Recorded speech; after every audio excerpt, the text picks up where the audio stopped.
How are you? And you're also in a new space. It's so good to see you, and it's so good to see you in your new space. Hi, beloved. How are you, Kath? Hi, everybody. What a privilege. What a privilege to chat with you about all things abundance and expansion and all the things. It's really the only conversation I ever want to have, Kath. I know, and you're really good at having it. And I love the greenery that's behind you through that window. And I love that you found yourself to a new part of your own Alice in the Looking Glass journey.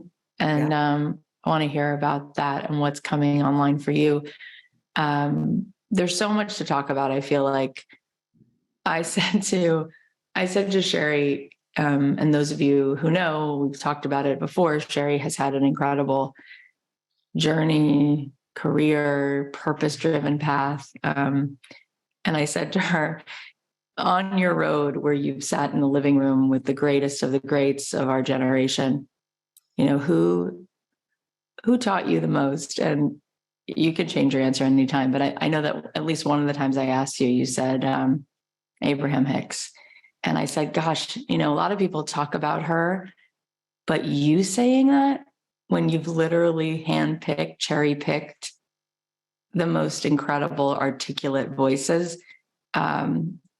it meant so much. I took that in, and I think that's why you are such a master liver, seer, seeker, experiencer, manifester, because you kind of find your way to what really, really actually works for you to like get the most out of this incredible thing called life. Tell us a little bit about your spiritual path and what grounds you into like where you get coherent, where you turn on all the Christmas lights. Like, what is your personal path to your spiritual expansion? Well, my friend, it's been a while since we've caught up, but I will tell you right now, this day, this very day, I've never been happier, more on purpose, more fulfilled ever in my entire life than I am right now. And I would have said that to you last month, and I would have said that to you a year ago, and I would have said that to you 2 years ago. Yeah, probably 2 years ago. Before that, I don't know that I would have said that. And my answer had been Abraham Hicks. And what you're saying is, I've seen all the greats in action and produced a lot of them. The reason why I choose Abraham Hicks, if you're sitting in this seat, you've heard of Abraham Hicks. It just is my spiritual path. It is Esther Hicks is the channeler for Infinite Consciousness, the collective called Abraham. I've probably been studying them for 18 or 19 years. They truly inform my spiritual path. So here's what I will say. Deepak Chopra, yummy, delicious. I love him. Lots of people I love and admire and think that they're a little further on the path than me, but they're still human.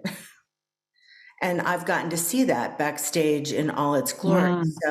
So I feel like with Abraham, I'm just cutting to the chase. I'm cutting to the chase. And there have been times in my life where I needed to learn through the experiences of another human. There are times when I really just want to get to non-physical and I want to cut to the chase. So that continues to be true for me. So I would say, Abraham, those nothing to join, no money to spend other than, you know, if you want to grab Ask and It Is Given, which is the greatest book in the world. I've probably been to live workshops 20 times. I went on an Alaskan cruise once. I'm not really a cruise girl, but, you know, it's like 3 or 4 hours of Abraham a day. Yeah,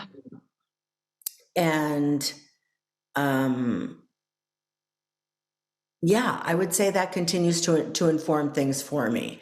But springing off from that the message is simple. Here's what it is. The secret to happiness, 3 words: manage your mood. Manage your mood.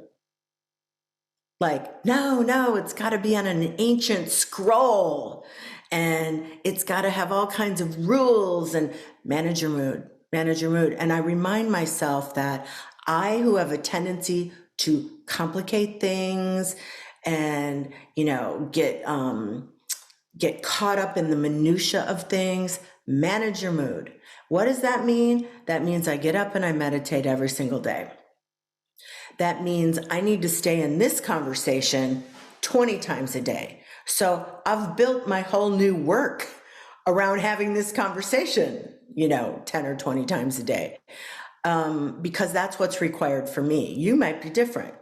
You might have a different kind of momentum and ways that you hook in. But I've got to manage my mood. I've got to stay in this conversation. I have to find ways to continue to remind myself about the life I say I want.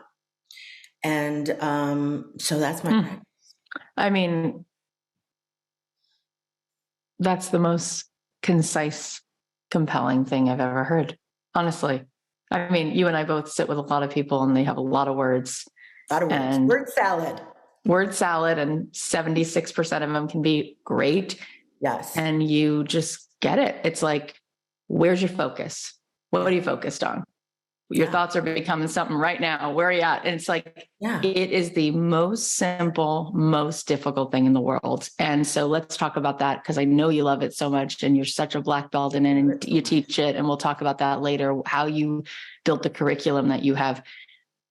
What does that mean on the practical, immediate level when you want to learn to manage your mood? Go. All right. So I'm going to tell you this twists and turns I've been experiencing lately. So I got a big hit in November. Somebody sent me a website, wasn't looking to move. I'm like, oh, I'm supposed to move there. So what you see behind me, those are the Chattahoochee Hill forests in Georgia. So maybe 3 weeks ago. So I'm still a little discombobulated, but I just moved to Georgia, wasn't going to, didn't plan to, it wasn't on, it was truly not on my bingo card. I lived in Napa Valley. So moved here, and lots of twists and turns. I'm renting a house because I was going to build a house, and a lot of twists and turns on that. But at a certain point, I got way over my skis. So I'm renting a house, I'm building a house, so I have land. I see something else that's going to be a better fit. I put an offer on that, and I have to sell my Napa house. Now, I'm not a land baroness, and I'm from the Midwest. So anytime I'm exceeding the story of my people, I've got to really talk to myself about that. Yeah. It's like, I'd be like, remember what it looked like when you saw Oprah have all that stuff? She was fine. You could, I just don't come from people who are comfortable with being land baronesses. So I have that pattern. So I can start to feel the anxiety. I can feel the anxiety coming. So an offer comes in on my Napa house, and it's okay, but I'm like, see, you didn't even expect to get your list price. And I'm just watching myself with great curiosity. You didn't expect to get it. All right. So what you're saying is, if you get $100,000 less than your list price, you'll be happy with that. And I said, I guess I am saying that. And I'm like, well, that's interesting. Well, look at this offer is $100,000 less than your list price. And they have some quibbles and some little things here and there. And on the fifth quibble, I'm a little annoyed. And then but they're the offer. They came in first. They're the offer. Nobody else has offered anything. And so we close. I accept we counter, blah, blah, blah. I accept their offer with all their little contingencies. And they also want 5 days to think it over. But I can feel in myself a relief. I'm like, oh my gosh, because I'm not a land baroness and I got too many properties. I need to get this thing off my back. I need to shrink this down into more manageable, reasonable level of abundance, right? The next day, and I'm feeling good. They cancel. Oh, there's some rickety rackety story about somebody's aunt slipped in the shower in New York, and now we got to go. And I'm like, it sounds like a bit of a tale. Okay. So they cancel. So I'm talking to my realtor, who I adore, and he goes, I got to tell you, the market's a little squirrely right now. And I'm like, all my fears. Oh, I'm going to be poor. I've gone right to, I'm going to be poor with my pencil cup sitting somewhere like, oh my God, the market's squirrely. Like when I'm going to sell, the market's squirrely. I'm trying to manage it though. I manage it and going, look at that, Sheri. Look at all that Waukegan, Illinois stuff coming up. Woo, you are you are a born on the wrong side of the tracks girl. What's happening? I'm just noticing. My realtor says, but there is a lot of interest in the house. I'm like, well, there should be, it's a little mini Shangri-La. And he said, there's a lot of interest. And he goes, in fact, I might have an offer tonight. I go, great. And I'm like, see, just manage your mood. Days go by.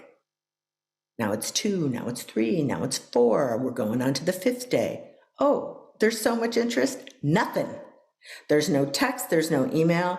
And now I'm just like this with my finger symbols. I'm just like, okay, here's what you know.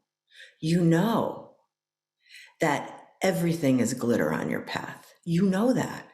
You've proven that to yourself so many times. This is glitter too. This is glitter too. Now, all of this reactive craziness that's coming up inside of you, those are echoes from old versions of yourself. Old versions of yourself. You come by it honestly. Those are just echoes. Those are weird memories. Those are echoes of a vibration you no longer hold because you get up every day and you meditate and you manage your mood. You manage your story. You make sure that story is super clear. You manage your mood. And I'm like, that's right. So I'm coaching myself. I'm reminding myself. I'm like, okay, forgive the echoes. I remember those times and I don't want to think about them so much anymore. Let me just focus. Day 6, getting my pajamas on, getting Buzzy and Dolly, my English bulldogs, ready for beddies. Phone rings. It's Josh in California. It's like 9:20. He's like, well, we have an offer coming in. And I can feel, woo, like a balloon flow. I go, really? And he goes, and it's a little bit better it's $25,000 more than the last one. I'm like, okay, all right. And even as I'm saying that, I'm like, let's get out of this scarcity mindset. Of course, you're going to have other offers. Of course, you want the right person. You want the right offer, of course. And I said, so, hey, is there anybody else who's interested before I sign this dotted line? And he goes, well, we showed it to somebody tonight. They liked it a lot. I'm like, here's what I want you to do. You call the first people. Now, this is a bit of a lie. I don't recommend it, but it's what I did. I said, tell them I'm in bed. And I'm in my 60s. I live on the East Coast. I'm in bed. And you will present this offer to me in the morning. Meanwhile, call the other people and say, a really good offer's come in, but I'm going to present it to her in the morning. So if you have an offer, bring it in. He goes, good plan. At noon the next day, in comes an offer that is $125,000 more than the first one, with no contingencies, no nothing, and they want to close in 8 days. And they're so happy. They love it. A vintner's buying it for his mother. She loves it. She loves the garden. She loves all the care and tenderness I put into it. And it's way more money than I thought I was ever going to get for that house. And I'm just like, yep, we're just going to take that and move on down the road. And I got off and I'm just like, remember how this happened. I'm not just some lucky duck. I'm not. Listen, I've got all those old echoes. Money doesn't grow on trees. You got to work really, really hard. I got all that Midwest stuff. So I have to pay attention to it. I have to really watch it. I have to manage my mood. I have to remind myself what my story is, what the truth is. The truth is I can have this the way I want it, to the level I can accept the abundance. And so listen, I did not win the Mega Millions, but I'm on my way. I got a great offer. I mean, I literally welled up with tears because this is it. This is it. It doesn't matter what the cards are. Yeah. It matters that this is the black belt that everybody needs to earn in their life. This is the only one. This is the only belt. Because every human being, where you put your focus is how you're going to feel, and it's what it will be in your vibration.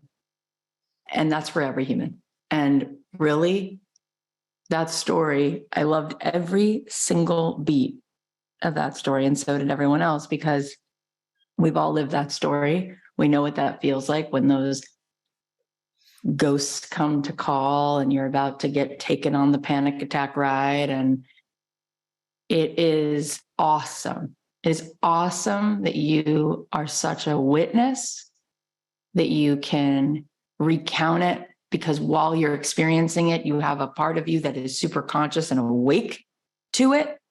And then you can captain that ship, and you can allow that stormy water to pass, and you get yourself to the island. And it is awesome. And I cried also because I know a little bit more of the story of you. And I think it's Herculean for you to have expanded your cup, to have allowed yourself to keep receiving when the story told you that you were out of space. I was going to be in big trouble in a squirrely market is what the story, that was the story, is like, oh my God, of course I'm not. But you know, I'm going to tell you, Kathy, I cried. I got off that offer call and it was very brief. I'm like, yep, I'll take it. Send me. I got off, I put my head down on my kitchen table and I boo-hooed a little bit. And I was not crying because I was relieved that I had this great offer. I was crying because, see, Sheri, remember this. That's right. Remember this. The universe, you are being held. You are being breadcrumbed right to the next great thing and everything. And I'm like, oh my God, it's all glitter. Everything's glitter on the path. Even they cancel because so-and-so slipped in the shower. Thank God. Okay. Glitter on the path. Glitter on the path. Without that little bit of, you know, that little bit of disruption, the big thing couldn't come through. You're always getting set up. I'm always getting set up. It's always glitter on the path, even when it looks like a box of rocks. It's glitter on the path. So what was it, I'm just curious, that called you to those trees in Georgia? It was the week after Thanksgiving. And you have this too. I have a general email box with my website. And so I love it. My team sorts through it, and oh, here's the professor who taught you philosophy in college. Here's this, here's that, which is super fun. But it usually gets sorted for me. But for some reason that day, I'm like, let me just click-a-roo on here. And there was a woman who does work with me in big groups. And she said, hey, you know, my life is so much better, you know, thanks to her own self, by the way. My life is so much better. She said, I'd really like to tell you, if you ever want to do a retreat, I moved to this amazing place. You might want to check it out. And there was the website. Now, I remember that day I was busy, you know, it was just Thanksgiving. I had all kinds of stuff to do. But I was like, let me just click on it. I click on it. The website comes up. And the first thing I think is, oh, I'm supposed to live there. I'm telling you, oh, I'm supposed to live there. And I'm like, am I? I mean, I wasn't even thinking of moving. I mean, Napa Valley's pretty great. Really? And it's outside of Atlanta. I was not moving to Atlanta. You know, God bless Atlanta, but I wasn't like, ooh, let me move to Atlanta and fry in the humidity. No, it was a place that was founded on the concept that there's a better way to live just outside the city. And it's 70% green, it's 70% forest. All the building and construction is done with sacred geometry. and it is about community and connection. And I was like, I'm supposed to live there.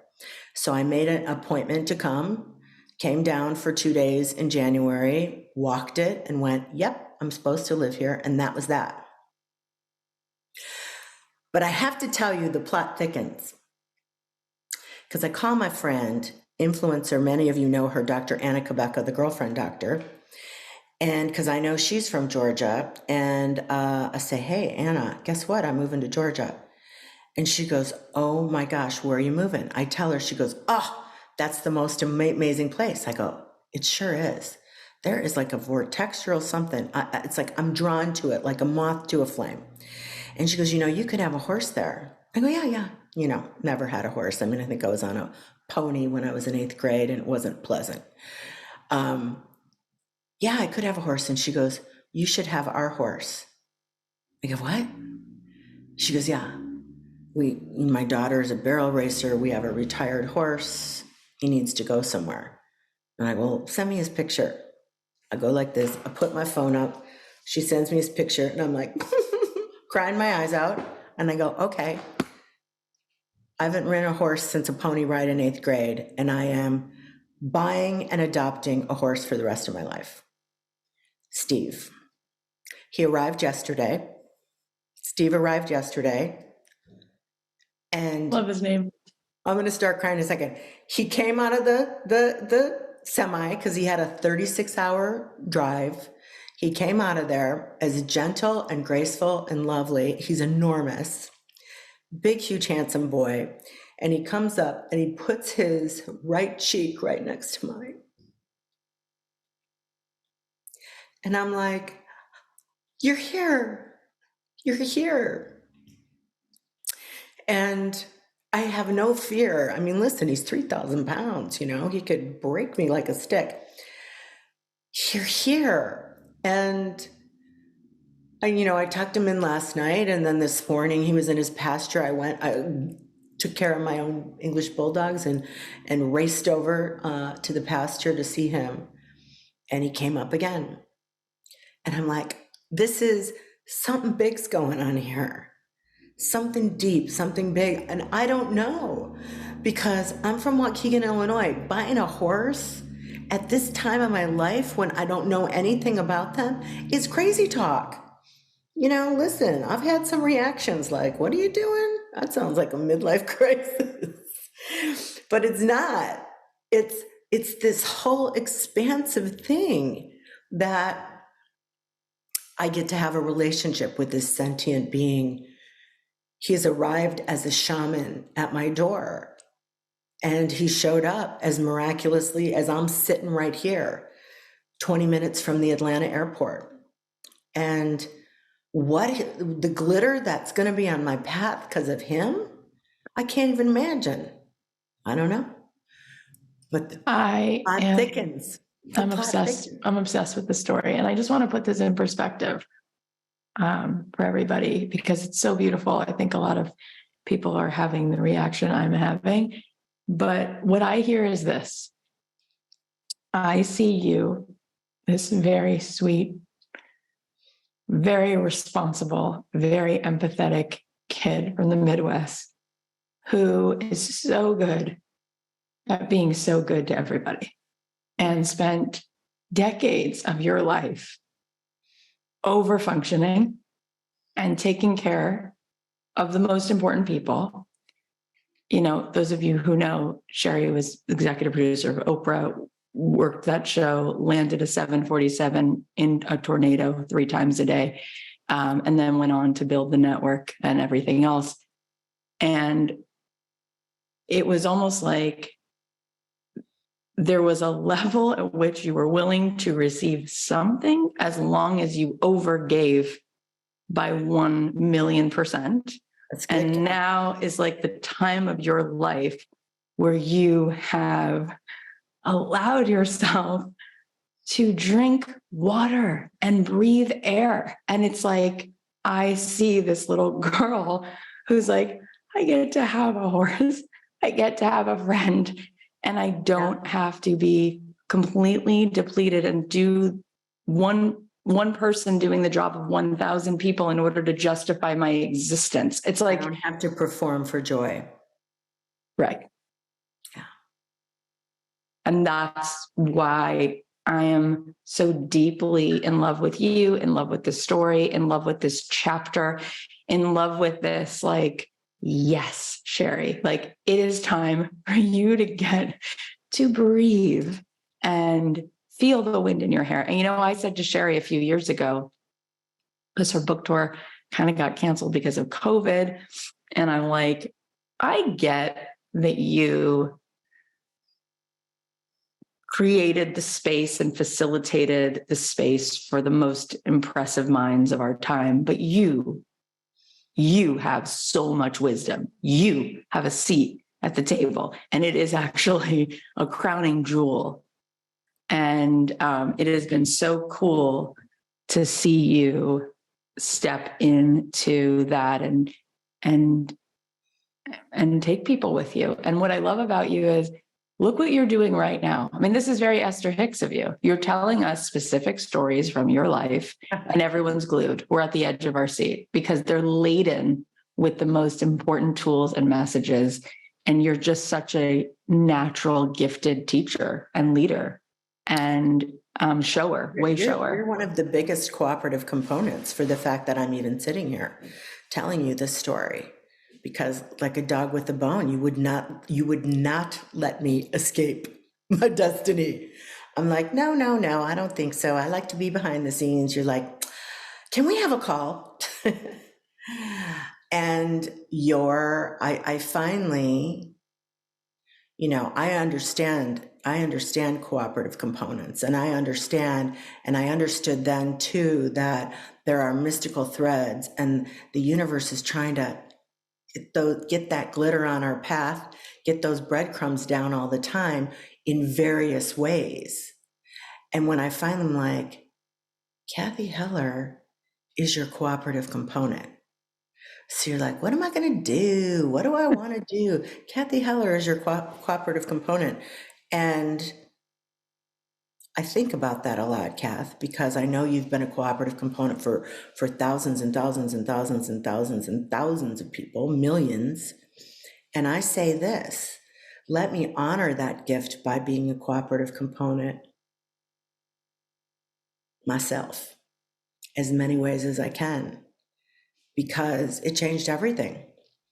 I could just shift my perspective. I'm like, well, maybe I will. Maybe I will. Maybe I'll tell you some of my tales. Maybe I'll tell you some tales, spin you a few yarns. I love you so much. You're so easy to love. And you've been that for me. And it's funny because my little avatar ego is even more stubborn than yours. I mean, I met you and you've been such a way shower for me. You've been like, hey, Kath, I've sat in the room with a lot of people, a lot of people. And I see it in you. Why don't you go ahead and go? And it's like, So it's all kinds of fascinating over here. But I adore you. And you started teaching, you do teach, you share. It's a come with me on this journey. It's so deep. I love how fulfilling it is for you. What's been the biggest thing that you've noticed that your girls, the women who come through your programs, what is that biggest piece of resistance you notice they have? Yeah. And what is it that you find is the moment where they choose out of it? What happens? Yeah. Well, yeah, I share the same things. So it's generally, okay, let me make this valuable for you. I'm just checking y'all out there. It's generally women. It's about a 3-generation gap from you're still alive to maybe you're in your 40s, where you were raised with certain patterns. Yeah.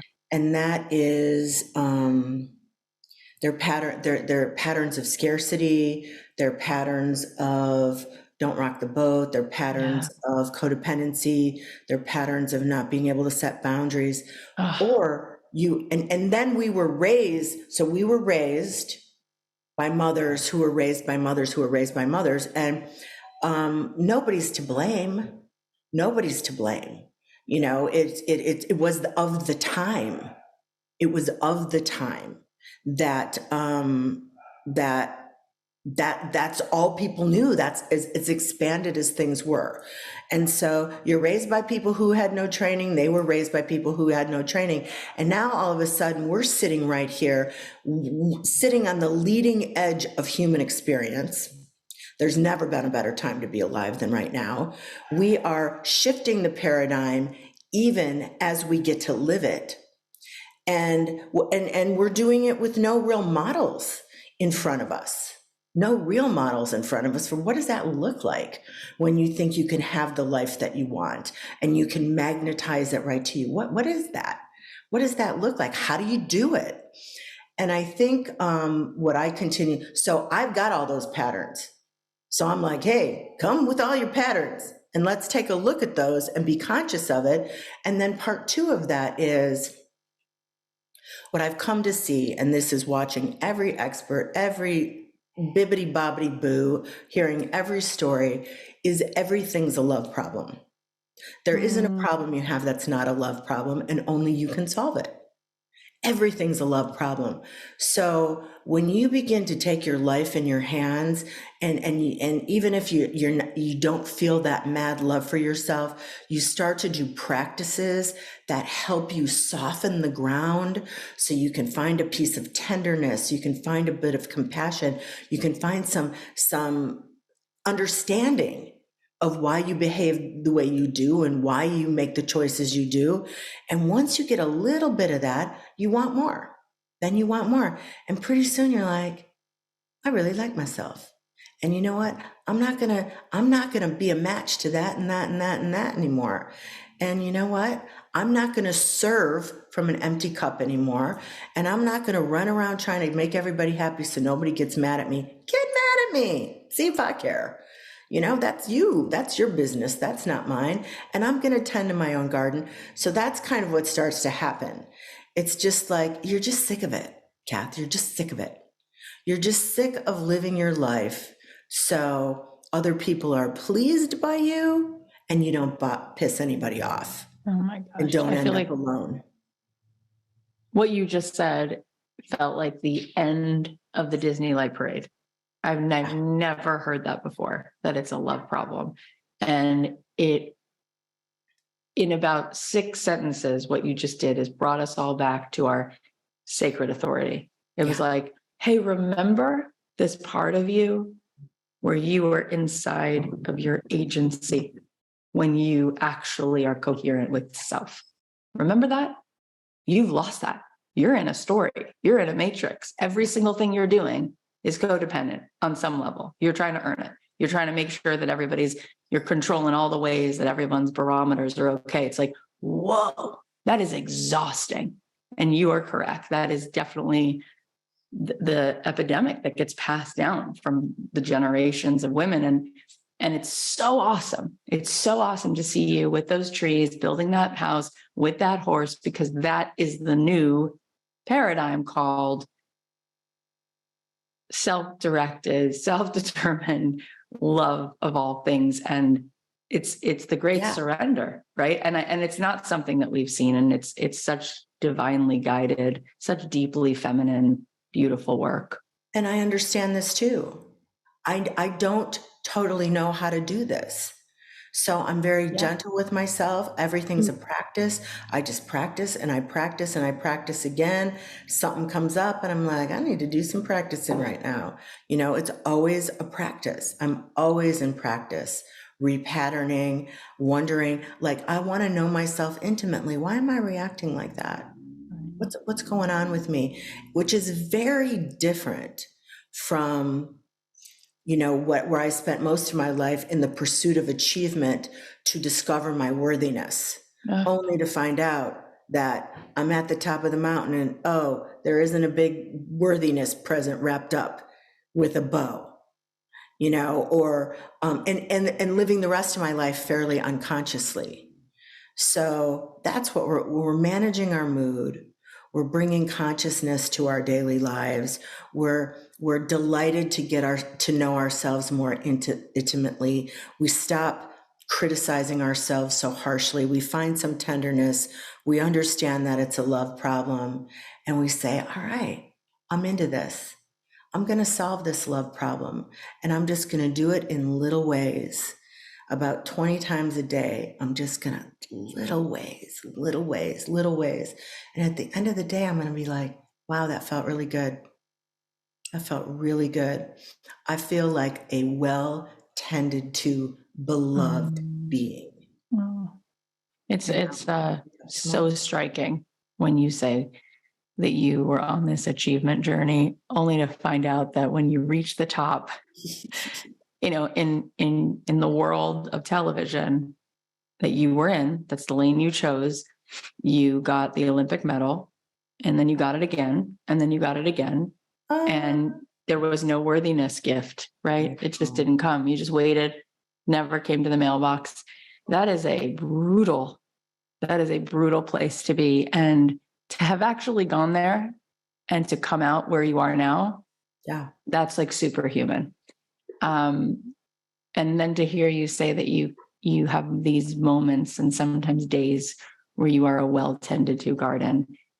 That is it. yeah. That I is just all was we're stubborn. chasing. Like, not everybody has to, you don't have to go to that top of the mountain achievement thing. I was just very stubborn. I really, really would not claim my worthiness. I just wouldn't. Not until I do this, not until I do that, not until I get here, not until I get there. And it is the opposite of what is true, which is you're worthy because you're sitting here. That's it. You're worthy. You're here. You're worthy. You're worthy. And you know who knows that? Like the little new spirits coming onto the planet. They know they're worthy. They are not going to put up with your codependent, boundaryless ways. You know, they're just not gonna. It's going to be like, ew, you know, I'm not doing that. And you see that all the time. When I'm talking to women in their 20s and they're like, oh my God, I'm so stressed. And I'm like, well, you got to take care of yourself. Oh, I wouldn't miss my weekly massage. Yeah. I'm like, dang, Different. that's good. Do you That think makes that me there's happy. I'm glad. do you think there's a way to have a yes and, like, you had this journey and now it feels like there's something so delicious about what you're actually tending to, and yet, in the list of humans, whether it's all your friends, right, all the people, whether it's Martha Beck or Deepak or I'm watching Taylor Swift as she sweeps the world right now, and I'm thinking, Same. she seems as though she's having fun. Like, at least she looks as though she's not in the race, but she's more like, let me throw the confetti for us all right now and let's laugh about it. People have beat her up. They've hurt her feelings. They've said terrible things about her. They've minimalized her. They've made fun of her. They're like, you're just like little girl pop stuff. And you watch that rolling in. What did they say? $55 million in bonuses. I see that, Carrie. And also, like, it takes like 100,000 semi trucks to put on her show. Oh, she's having, listen, there is a woman who knows her value and is not shaping her life by the opinions of others. And I say, I want some of that too. Yeah, I think that that's so important and I think you're doing it. I think we're doing it step by step in our own ways. But I think that there can be a lesson that's taken away, which is, well, if you wind up being as much of an achiever as you were, as Oprah is, as all of that, then you run the risk of costing yourself everything else. And is it possible that we could, like Abraham Hicks, say, reporting for duty? Where would you have me go? What would you have me say? Yes. And I'm not going to do that one little thing where I make my well-being anyone else's to hold on to. And therefore, I can be in this, right? I don't know. I mean, it's a big test. It's a much bigger test than others. I will say this one other thing, and this is not a popular opinion, but it's mine. And I keep shaking it like a snow globe to see if it's still true, if it's still true, and it's still true. So I've got a million regrets. I don't believe it. I think you're just like, I wanna get into the real truth, the authentic truth of the choices I've made. So yeah, it stings. It stings sometimes when I'm like, oh, I gut myself a little bit if I belabor it. But it's like, I've got a million regrets. I could have made this road so much easier. And maybe I'd still be sitting here and I'd just be like, oh, it's been easy for me since I was 26. I'm not going to spin the yarn that everything had to be so freaking impossible and painful and hard and sacrificing. I think that's just all I knew how to do from my training, even though front row seat to the thought leaders of the world. And I'm taking notes. And as it turns out, that was just softening me. It was getting me ready. It was getting me ready. So when I was really ready to make the shift and understand, that's how much it took. That's how much it took. So would I go back and do things differently? I would. Don't want to, but I would. I would do things very differently. Did you feel like the people around you were enjoying their ride? Do you feel like Oprah was enjoying the ride while she was in it, in the thick of it? Here's what I'm gonna say. Good days, bad days is what it looked like to me. Because it was a lot. It was a rocket ride, and it was going by really fast, and there was lots of momentum and lots of changing. But even so, I was like, this is the ride of my life, for sure. But would I have done that ride differently, knowing what I know now, with practicing and no codependency and like really coming from an authentic, truthful place instead of trying to keep, every single person that I ever met happy? It would have been really different. It would have been more joyful. Let me ask you this. I've never asked you this before. If you had to just download stream of consciousness, the answer to these two questions, I'm just curious what would come up, because it is so significant, right? That your cross path with Haley's comment. It is a singular, once in a generation, never going to happen again, never happened before. Right. So to minimize that would be weird. I mean, it's so singular. And I'm curious, if you just downloaded stream of consciousness and you ask the part of you that always knows what it knows, what do you think you taught her and what do you think she taught you?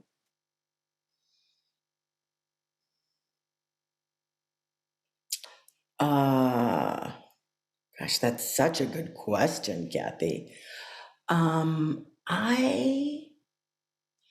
first of all, I'm going to tell you, I would not presume to figure out what I think I taught her. I will say that there was a lot of fun. That I had a lot of fun around her, and I think she had a lot of fun around me. We had a lot of fun. We had a lot of laughs. What she taught me was a deep, deep love of the people she served. A deep love of that. And it was front and foremost all the time. So there was that going on. And it was always like, it never was, every now and then the viewers, they're complaining about that, or they didn't like this show, or no, she had a deep, deep love for that. Also, too, that she was really committed to her own spiritual expansion. And I was curious, so I got to sit at her feet while she taught from Seed of the Soul or taught from A New Earth, Eckhart Tolle. I mean, I was sitting on the carpet with my notebook while she taught her understanding of those works. And it was just, for Waukegan, Illinois, raised Catholic, just kind of being like, do those priests know everything? I don't know about that. and not really, like really interested in having a path and really interested, like understanding the real game here was expanding my spirit, but I wasn't exactly sure how and what those practices would look like. And there was a whole unfolding going on with that, but I saw her doing that. And I was like, I want to be like that. What I just want to make note of is, first of all, that was gorgeous. What I want to make note of is what is so phenomenal, what is so impressive, what is the only impressive thing that impressed someone of her capacity was your humility. And when someone is truly a person who's humble and loving, there is so much that we teach from that place. And that is all anyone actually really needs. And that is what you just described, the willingness to be in wonder, and also the willingness to say, I'm reporting for duty, however I can help. It is not typical. Well, listen, I got an entry-level position there when I was 35. So I'd already had about 15 jobs. And I was starting to think I was never going to find my path. And once I was inside there, grateful, more appreciative than I've ever been for anything to have that opportunity, I could see this. I had enough maturity and enough world experience to know that my soul put me in that seat, and that this was a calling on my life too. And the mystical path that got me there, oh my gosh, it's so crazy. But that put me in that chair, that you are here once in a lifetime. There will be a handful of people who get to go on this rocket ride and see this world and have this experience, and you get to be one of them. I was not gonna, it was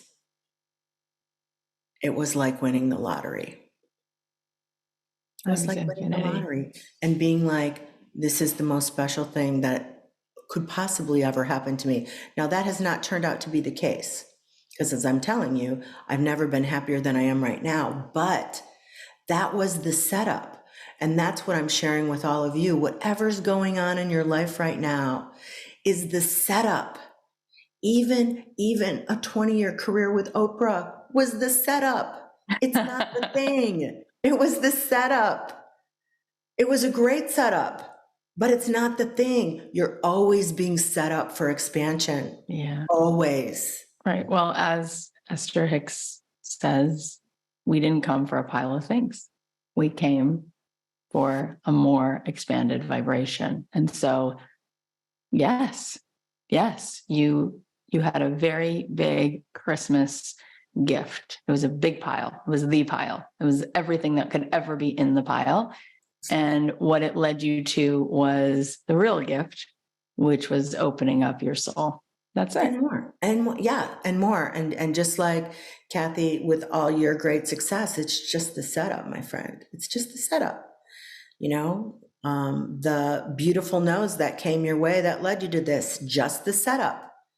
It's all glitter on the path. So Sheri has a book called The Beautiful No, and it's so good. And it's so much of what she's talking about, where things seem like closed doors, and thank God, because they're the ones that open the other doors, the doors that you didn't know you needed, that are the best doors. And we'll put a link to that book so you guys can go buy it. It's a book you should have. It's one of those books you should read. It's one of those books that you should give to someone else as well. Thank you. What is it? What is the thing that you wanted to say in that book about the no? I wanted to say, well, I'm saying it different now because there's only one eternal truth. It's all glitter on the path. Every no is a beautiful no. You're getting set up all the time.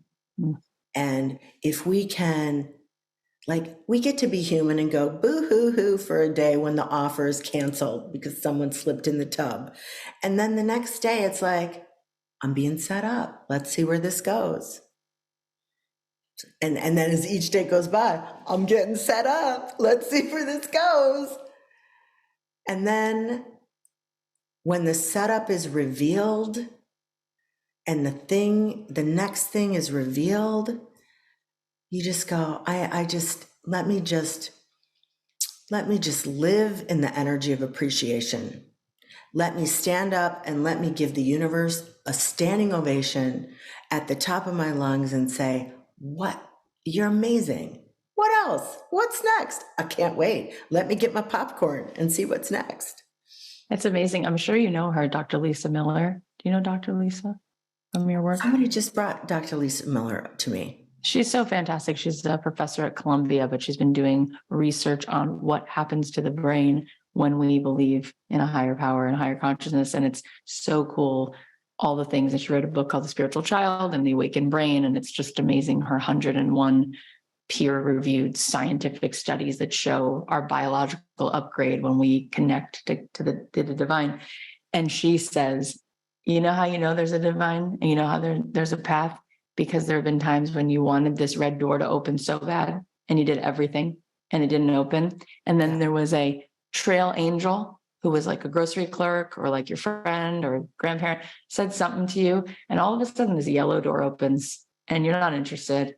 But for some reason, something they said, you go through the yellow door and then you are 2 feet in the yellow door and everything in you says, boy, this is everything and more that I wanted. I'm so glad that door didn't open. And she said, now tell me this, how much of the best things in your life were yellow doors?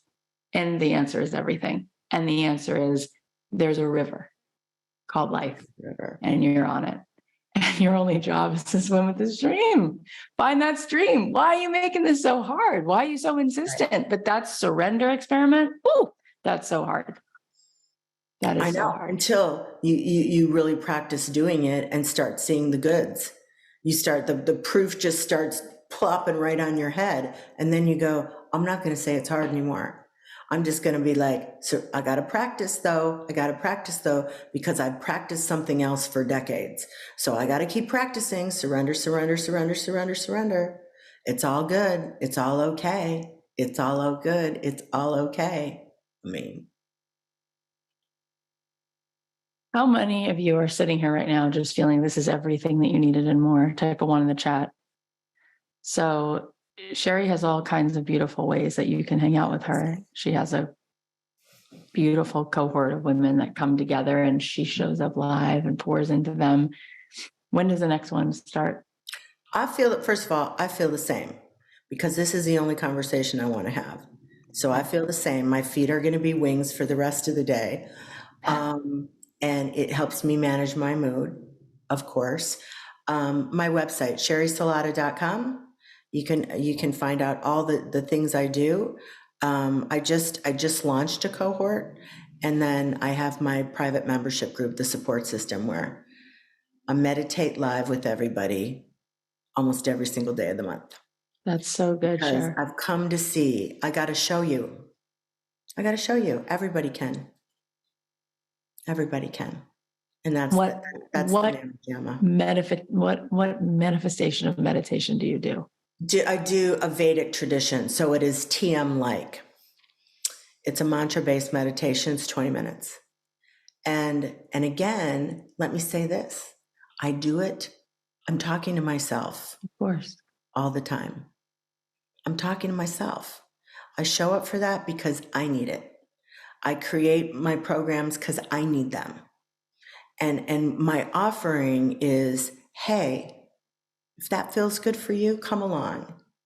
My feet are on the path of transformation. My job is to keep them on there, moving forward at whatever pace I can maintain. And some days I'm like just jogging in place, going, okay, all right, this is a day. This is a bit of a day. I'm going to let these emotions move through me. And then tomorrow, I know I will wake up with a fresh, clean slate, and I'll remember all the things that are working and that everything's glitter on my path. Everyone who's here right now loves you because you are so lovable. And you're so vulnerable. And that's so unique. I'll be right back. We're Listen. we're gonna give links to all the things, and we're gonna let you go back. I'm gonna hang out with them for a little bit, and we'll talk Yep. about what we just did. But I'm gonna just say thank you.